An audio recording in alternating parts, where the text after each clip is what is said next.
Welcome everyone, and today I'm going to be showing you a wall art piece, a pretty simple wall art piece that I did with the Thunderbolt. And yeah, I used mirror acrylic. It's material that I haven't used up until this point, and also we sell this material at Max Laser, so if you want to buy, thank you, that'll be great. And yeah, I just wanted to show you that it is possible to do a wall art piece with the Thunderbolt. And I'm going to be showing you everything from how I downloaded the logo, what I had to do in CorelDraw to get it better for laser cutting, and then also all the tips and the tricks that I had to do on the Thunderbolt in order to get the right type of engraving and the right laser cut for the wall art piece. So yeah, let's dive into it, and let me show you everything that I had to do to get this wall art piece 100%. Okay, so when I was looking for the logo, I just typed out Gorilla logo, and yeah, and then I just scrolled down until I found the exact logo that I was looking for, and I found this one here. And you see, so from here, it's a very pixelated logo. So if you zoom up, you can see how bad it is. It's not a very high res image at all. So from here, if you ever want to, try this by finding a logo online and then turning into vector, this is the way to do it in Corel. So you go up to here, trace bitmap, and you go to outline trace. You can go to detailed logo. And over here, it will give you a preset setting. I like to make the corners smooth, because what I found is that when you do the laser cutting, especially on the mirror acrylic, it can change color slightly. Maybe not for the black and the white and all that kind of stuff, but when it comes to mirror acrylic, maybe the properties are slightly different. So I find that having it more of a rounded edge rather than a straight jagged edge is a little bit better on the cutting side. So once I'm fine with that, what I'll do is I'll just say okay, and then as I pull it apart, I can see that everything is there, so that's fine. So obviously I want to take that all away, which is the actual logo from the previous where I actually downloaded it from. So just with the site name over there.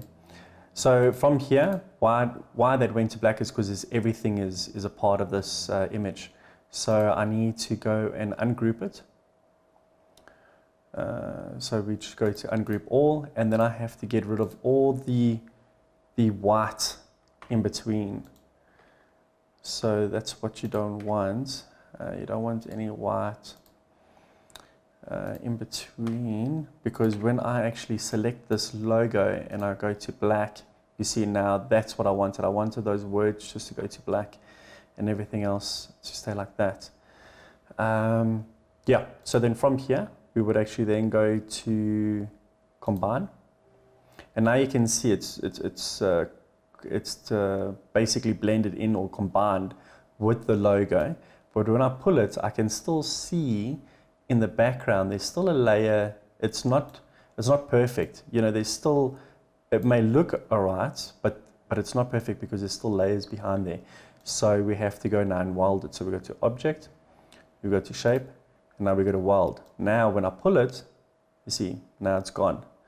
But now what's going to happen is that because this is stitched together, sometimes on the curves, it's not 100% smooth. So if you had to look on the original, you would see that a lot of the curves are a lot smoother. This particular logo that I chose wasn't too bad, but if you had to do it with another logo, then there would definitely be more severe joints. Like here you can see here, there's a few more severe joins there. So it doesn't look smooth. It looks like it's been stitched together. And that's what you're trying to get rid of. Now over here on the top left, over here, it's the shape tool. Now if you go into shape tool, this also will help straighten that out. So I'm just going to take away the color, the fill, and I'm just going to make it red on the outline. And then also for the cutting, I'm going to make everything into a hairline. So yeah, and then I'm going to go back to my nodes, and then I'm going to click on the design.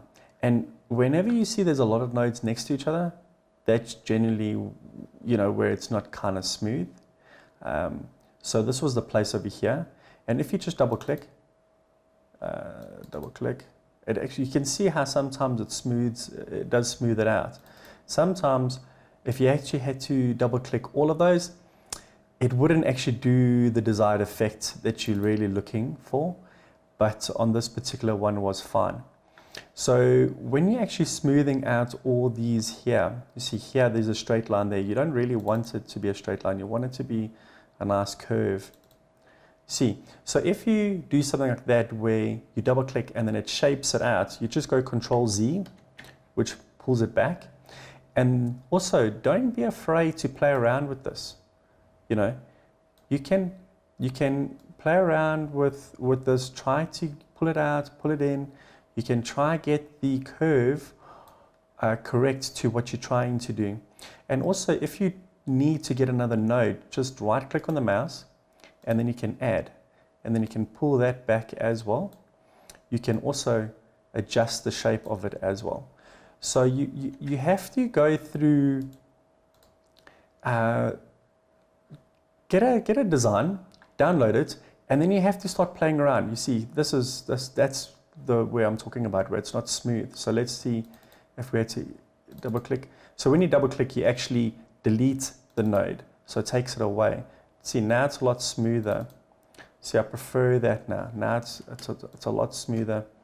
Sorry, it's a lot smoother on the curve there, which I do prefer. Whoops. Okay, there we go. And over here as well. So sometimes you can always refer back to the original, so you can actually see if you are on the right path. So you don't want to now make something smooth or change something that what it was like that on the original design. So over here, I'll just generally whenever there's a lot of nodes close to each other, I kind of take that out. Okay, then I'll go back. So like this one here, you can see it's a straight line and then it's a curve there. So on here, it's kind of goes in a little bit. So, you know, that's where you have to play around with a little bit of it. If we want to make this a little bit more of a curve, then we can add a node here. Let's see if we can pull that in there. Let's see if we to curve. So we right click and then we say to curve. Then it will also give us this feature here where we can actually, I'll go right click to curve. And then over here, I can also pull that in a little bit. And then I can also make it look, okay, sometimes it doesn't look 100%. So that's why you have to keep on playing with it. You have to keep on playing with the actual nodes. I'll delete that. And then what I'm going to do is I'm going to right click there. There we go. So now you can see, I don't even have to right click, I just have to click on the node. And then that's better because now you're not having the other ones in between, which just now I made a bit of a mess of. So you see, this is where you can actually now, by playing around with it, you can add nodes, you can take away nodes. That looks a little bit more of a flow to me.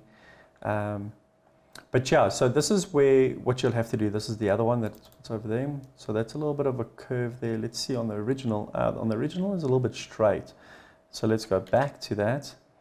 So that could be fine. We could also pull that in a little bit to make it a little bit more straighter.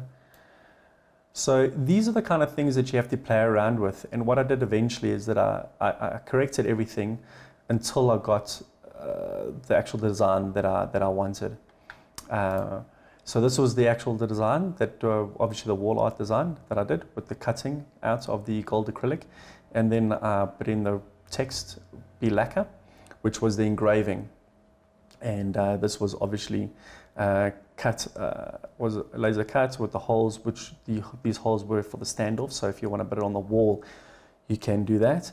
And then also I like it with the rounded corners. It's just, you know, it's not sharp, it can't cut you.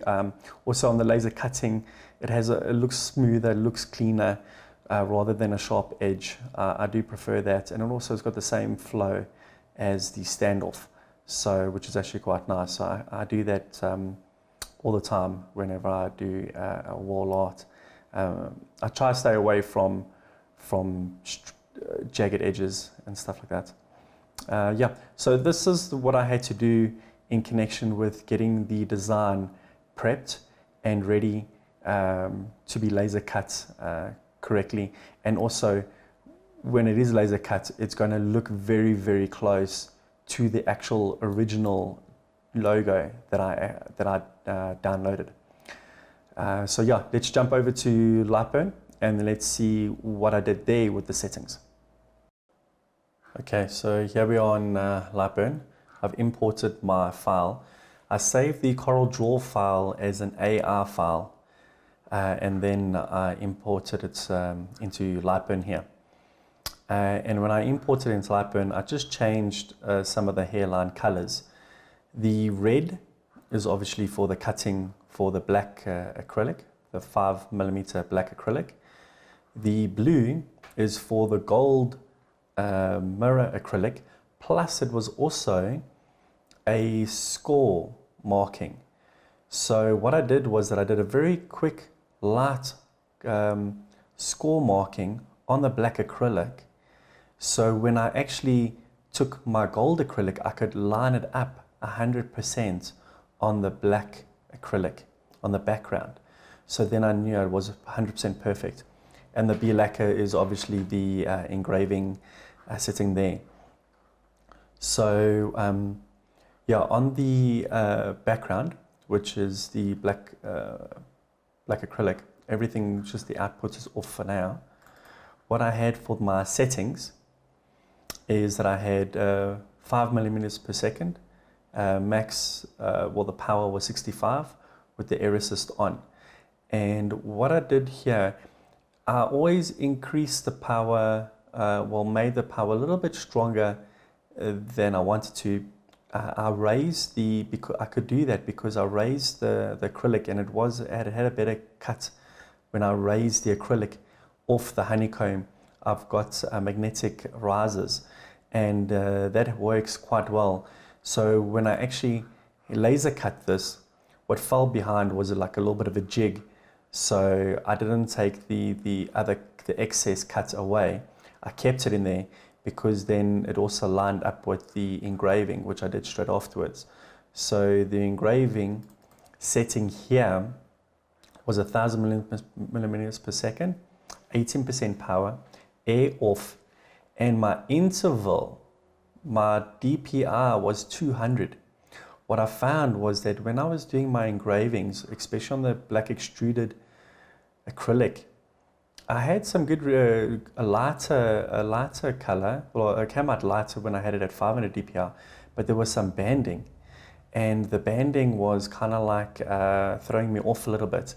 And when I moved it down to 200 DPI, it had the engraving turned into look, firstly, my Z-axis height was at 1.6. So if you don't know, in my previous videos I've gone over this, where the autofocus is just a guardrail, a guideline. You know, you can go more in focus or more out of focus to get a desired effect.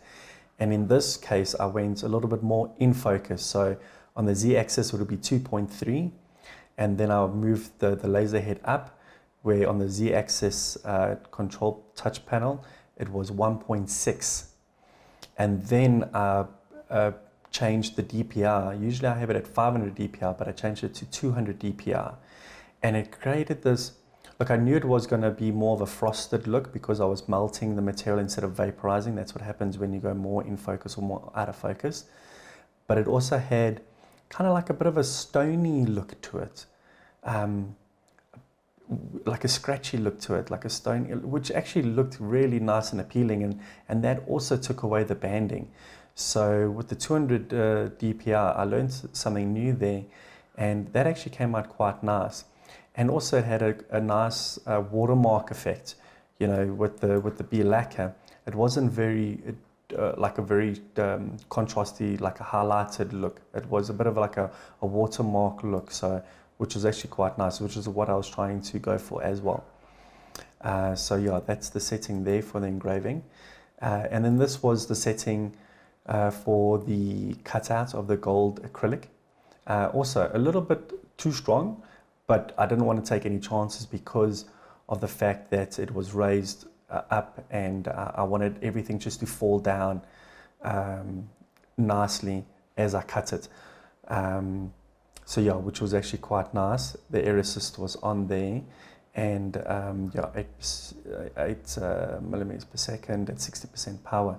If I wanted to do the light scoring, I then changed it to 60 millimeters per second at 7% power, and then that did a bit of a quick score on the black acrylic, and that's when I was able to line up everything 100%. And it's actually quite a good, a nifty thing to do when you want to line everything up and not be slightly out or slightly skew. So yeah, everything actually came out quite nice. I was pretty chuffed with the wall art. It was a bit of a simple wall art that I did there. I liked the engraving. It actually had a nice different feel to it. So yeah, I hope that you guys have enjoyed this video. All right, so there you go. So those are all the tips and the tricks that I had to do in order to get the right laser cutting and engraving, but also all the things that I needed to do to get the artwork ready. I had to prep it. I had to make sure that the nodes, I had to make sure that you could do all the curves, get all the curving correct. You don't want it to be where it looks like it's just been stitched together. You want to create a nice curve and a nice flow in the design. And honestly, if you guys can hone in on that skill, there is nothing that you can do in terms of downloading a logo and retracing it, doing an outline trace, and then just fixing it in CorelDraw. So if you guys can hone that skill, there's, oh man, you can do so much different types of pieces that now you don't want to be felt like you're bound and you can't express yourself, or you can't do what's in your mind. Now you can. You know, once you've dedicated some time to Corel or a program that hones in on that type of skill, there is nothing, honestly, that you cannot do with the laser machine. So I'm hoping that this video inspired you. I'm hoping that you learned something from this video, and yeah. So I'm going to be carrying on. I think the next video I'm going to be doing is I want to engrave on mirror acrylic. I want to see what kind of finish I can get from that type of material. And yeah, so thanks again for watching the video, and I'll see you guys on the next. Cheers.